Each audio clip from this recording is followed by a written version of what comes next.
Dave from the Redneck Garage. Well, I'm out here working on the Jeep, and it's a brand new year, and I'm excited to get this thing finished. Well, it's New Year's Day, and I thought I would give you a little bit of Southern trivia. I made up a big old pot of black-eyed peas, and I'm going to eat some because it's good luck. But if you ever wondered why it's considered good luck to eat black-eyed peas, I'm about to tell you. During the War of Northern Aggression, which is called the Civil War, as Sherman marched to Atlanta, the Federal troops took everything of value. They took the food, they took grain, they took the livestock, and left them basically barren with nothing to eat. When the Yankees had moved on, the Southerners said, oh my gosh, we don't have anything to eat. Yet they left silos full of black-eyed peas. Now in the North, black-eyed peas were only used to feed livestock. So since they had taken all the livestock, they thought that that was the thing of least value, so the Yankee soldiers didn't take any of the black-eyed peas. Because they were at the point of starvation, the Southern people were able to keep from starving by eating black-eyed peas. Thus, in 1866 and forward, it was considered good luck to eat black-eyed peas because this is what saved their lives from starving to death. And that is some Southern trivia for you from the Redneck Garage.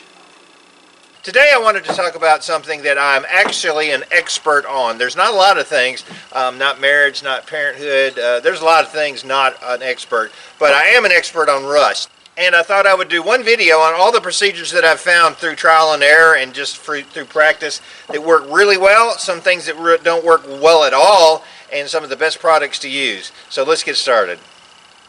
Well, this is a Jeeper's worst nightmare, and you can see this is what's left of the frame after I cut it off. Of course, I replaced the frame with a different one, but you can see I started doing patch panels, and it's still rusty as crap. I'm going to cut this up and just throw it away, man. This was just a big waste of time. Once they get to a certain point, yes, you can repair them, but no, I didn't have the desire. You can see on the back tailgate there that it is completely rusted through on the bottom, and we just put a new tailgate on it. So bottom line is, if you got a Jeep, you got some rust, and I thought that we would just talk a few minutes today about the procedures that I found that work really, really great for removing rust. And there's a couple different things that you're looking at. It could be a big part that you're trying to get rust off, or smaller parts. Now, one of the biggest challenges that I found when I was rebuilding this Jeep, and you know, it's almost like a frame up, every nut and bolt just about had to be replaced, is that the nuts and the bolts get really nasty, dirty, rusty, and they're very proprietary. Some of them are metric, and some of them are a metric weird thread, and some of them have, like these, have a big washer already attached. So you can't just go down to Home Depot or Lowe's or your hardware store to buy replacement bolts and nuts for them. You got to go order them from the dealership, or you got to clean them up. And that's what I've been working on when I'm trying to reassemble this stupid thing. Now, of course, you got your tried and true methods. You got wire wheels, you got grinders, you've got brushes, you've got acids, all kinds of chemicals that are sold. So today we're going to just take a few minutes and look at the different things that I've used in the past, the ones that work really super well, and the ones that are just kind of a failure. That's a tumbler that I got at Harbor Freight for pretty cheap, and it uses this kind of media in it, like plastic media, and it works really well to take rust off of bolts and small pieces and parts. Now, one of my favorite ways to get rust off, and it's free, it's cheap, it's easy. All you really need is a rod and a battery charger, a manual one, don't get an automatic. I'm going to put a link up here to a longer video that I did just on this process. But the electrolysis method works really, really well. And let's look at one piece that I did just a couple days ago that holds the electrical portion. Alright, this is the bracket that holds on the power supply on the fender, and you can tell it's pretty nasty. So I'm going to go ahead and do the old electrolysis dip in it and see how clean we can get this baby. No matter how many times I do this, I'm just amazed. You can see the rust that's up on the top of the water, how well this electrolysis works. You can just see it bubbling off of there.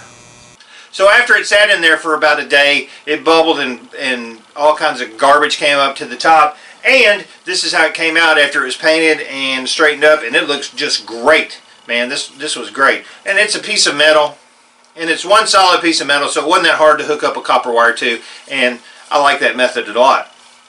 Now, where that doesn't work well is for very small parts that you can't hook like 2 electrodes up to, and that would include nuts and bolts. Jeep was the world's worst for using the most funky fasteners in the world. They use weird threads, they're metric, some of them are strange. You know, just the bolt for the bell housing, I had to go to a shop and buy special bolts for it.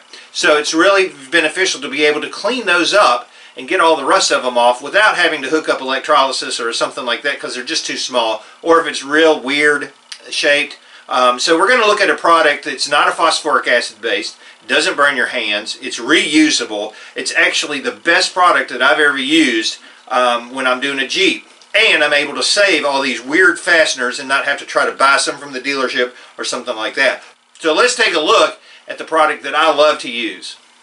Okay, so the best product that I've ever found to get rust off the small pieces and some bigger pieces actually, where I didn't want to fool with the electrolysis bath, is the Evapo-Rust. And this stuff is the bomb. No phosphoric acid, doesn't burn your hands, doesn't have any funky smell to it. I mean, it's almost like just putting it in water and magically the rust will go away. It's awesome. So we'll just take a look at a couple of the things that I used Evapo-Rust on, and then we'll talk a little bit more about it, and then we'll finish up. There's a bracket that came off of the bottom of the Jeep from New Jersey, and you can see that it's got rust all over it. You can see the rubber mounts. I don't want to eat the rubber up, so I'm not going to use something that's super corrosive. We're going to put this in some Evapo-Rust and see how it comes out. Now, because Evapo-Rust doesn't have any corrosive chemicals in it, you can just use a piece of plastic like this one, Tupperware, and we're going to pour some Evapo-Rust in there and give it a little bit of time and see how it comes out. Looks kind of like cucumber juice a little bit. So we've got it sitting in our Evapo-Rust. Now, I'm using, I don't know, 1/4 gallon or something in this, but this is going to work for a lot of bolts. So once I get this finished, I'll throw a bunch of bolts in there, clean them up, either oil them or paint them, and just keep going, because this stuff lasts for a long time. It doesn't just have this one-time use and then it's no good. And I'm amazed at it. So we'll let it sit in here for a little bit and see what it comes out looking like. Alright, now that it's sat in there a few hours, I went ahead and just left my pliers in there too. We'll just take a look at it. It's going to sit overnight, but this is just a quick example of what it looks like after it's sat in the Evapo-Rust for probably 3 or 4 hours. There's still a couple little spots, but by in the morning, those will all be gone, and this thing's starting to look brand new. This stuff works amazing. Okay, so I've got my tumbler open, and if you want to know what works the very best is to take your tumbler, put Evapo-Rust in the bottom of it with your media, and you let it tumble, and your bolts come out looking brand spanking new. And this one was really, really rusty before I put it in.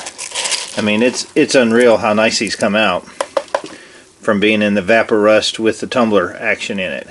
Now, I use the other product I got at AutoZone, and it started to melt the plastic in here. So, and that's one of the great advantages of Evapo-Rust, is that it's non-corrosive to plastic or anything like that. And they can sit in here a little bit longer, but I can tell you that these bolts, they were covered in rust. And they look amazing! Super cool. I mean, look at that. That looks crazy good. So unfortunately, if you own a Jeep, you also own some rust. I can tell you that the electrolysis method does work. I use it on the bigger pieces that I don't really want to try to soak into something. And the Evapo-Rust works unbelievably great, especially if you put it in a tumbler. You let it sit. It needs to be over 65 degrees because it needs to be a little bit warm. So if you're trying to do it out there in 40-degree weather, it's not going to have the action that it would when it's warm. So just remember to keep it warm. And I like Evapo-Rust so much that I got 5 gallons of it. Super cool. So I hope that you can see that there's a lot of products out there that promise that they work really well on rust, which is the phosphoric acid, Eastwood stuff, which is way more expensive than Evapo-Rust. And these are really the products that work the best. I've used them. I believe in them. They're super, super good. Go to my product page and you can see a link for Evapo-Rust on the bottom, or I've got it on the bottom of this video, and try you some because it is actually the bomb as far as cleaning up anything of those small parts that get just covered in rust. I'm David from the Redneck Garage. Keep turning wrenches.